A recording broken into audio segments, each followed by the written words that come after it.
আসসালামু আলাইকুম এভরিওয়ান। অনেক দিন পরে আবারও একটা ভিডিও নিয়ে হাজির হয়েছি। আপনারা দেখতে পাচ্ছেন যে আমাদের গ্রামে আছি। আজকে সানডে, রবিবার। সে কারণে আজকে বাড়িতে আছি, বাড়িতে কাজকর্ম করছি। আমিও কাজকর্ম করা মানুষ একজন।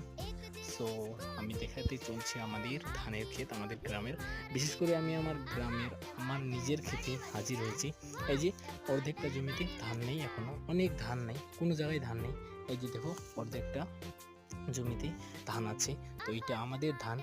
কেন এরকম হয়েছিল আমি আপনাদেরকে বিস্তারিত বলছি। এরকম হওয়ার কারণ এটা যে আমরা যখন ধান লাগাচ্ছিলাম তখন ওই সময় আর কি কিছু ধানের যে রোপণ চারা সেগুলো শর্ট পড়ে, ফলে এগুলো মানে অন্য ধানের করেছিলাম। সো সেটার জন্য ধানগুলো আলাদা হয়েছে কিছুটা। ধন্যবাদ।